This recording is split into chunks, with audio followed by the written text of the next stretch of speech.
Bonjour Ségolène, merci beaucoup d'être présente avec nous au forum Solo & Co Days. Avec plaisir. Est-ce que tu peux déjà te présenter s'il te plaît? Bien sûr. Je suis Ségolène Pilat. J'ai créé récemment une entreprise qui s'appelle Minimood. Minimood a été créée il y a 6 mois en fait, donc c'est une toute jeune entreprise. D'accord. Et qu'est-ce que fait Minimood? Alors Minimood, je pense que c'est important de la citer en parlant de son histoire, en fait du why, du pourquoi. Minimood, je l'ai pensé à un moment où ma fille Louise commençait à grandir. Et on lisait beaucoup de livres, et dans les contes traditionnels, ou bien dans des histoires un peu qu'on parcourait sur les bouquins qu'il y avait à la maison, je me suis rendu compte qu'il y avait beaucoup de moments où en fait il y avait cette dualité bien-mal, gentil-méchant.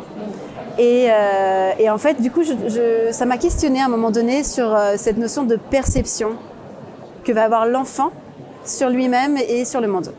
Et ça, mélangé à un autre moment, qui était un fait médiatique pas hyper sympa, pas hyper drôle, mais qui était sur des harcèlements. D'accord. Et en fait, je me suis dit, en tant que maman, si tu passes ton temps à dire à un enfant qu'il est soit gentil, soit méchant, que ce qu'il fait, c'est soit bien, soit mal, est-ce que plus tard, il n'identifiera pas ses relations extérieures à justement ce gentil, méchant, bien, mal?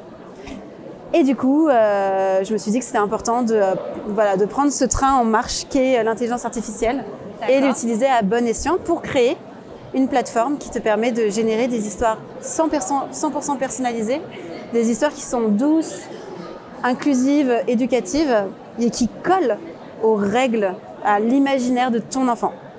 C'est passionnant, c'est passionnant. Oui. Donc la question de savoir si l'IA est une menace ou une opportunité, on sait ce que tu vas répondre, mais oui. Dis-nous, pour toi c'était plutôt une opportunité du coup? Oui, ça n'est qu'opportunité parce qu'après c'est aussi un choix de vie personnelle de ne voir les choses qu'en opportunité.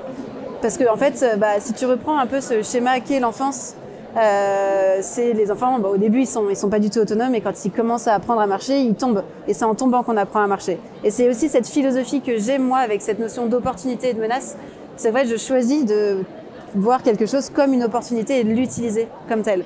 Donc oui, moi je trouve que les IA sont des opportunités géniales parce qu'elles te permettent en tant qu'humain d'optimiser plein de choses, d'apprendre plein de choses et d'avoir des réponses qui sont extrêmement concrètes et pertinentes par rapport à ton utilisation, à ton besoin à toi. Et dès le plus jeune âge du coup, parce que finalement c'est donner accès à l'IA même aux enfants quand on a l'intermédiaire de Minimood. Voilà, le message que je voulais c'était en fait si tu veux prendre 2 mondes totalement parallèles. Donc l'enfance, les bébés, l'éducation, la douceur, la maternité et l'IA. Ouais. Et dire aux gens, en fait c'est même pas dire aux gens, c'est prouver et utiliser ces 2 mondes avec un terrain d'entente qui est cette génération d'histoires personnalisées que tu peux transformer en livre, parce que ces histoires-là, elles sont imprimées en livres personnalisés. Oui, donc on peut aussi, donc t'as pas le côté digital, t'as pas les écrans, t'as un livre avec une histoire qui colle parfaitement avec des mots et un ton que j'ai demandé à l'IA d'utiliser, en lui demandant très spécifiquement, tu es Antoine de Saint-Exupéry, tu t'adresses à un enfant de 3,5 ans, 4 ans, les personnages de son histoire sont celles-ci, tu dois utiliser tel et tel mot. Il n'y a pas de drame dans cette histoire. C'est une histoire bien, de pouvoir choisir. Positive, voilà, et c'est choisi de telle manière pour prendre ce pouvoir-là et utiliser les choses de manière très bienveillante au service de l'éducation des enfants. C'est passionnant. Merci beaucoup. Merci Alors, à toi. tu es entrepreneur, du coup, on l'entend bien. Et si tu avais un conseil à donner aux solos pour développer leur activité, qu'est-ce que tu pourrais leur dire? En rapport à l'IA ou un conseil général? En général.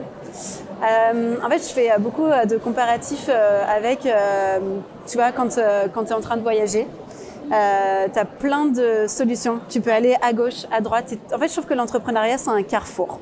Un carrefour où tu as plein de possibilités.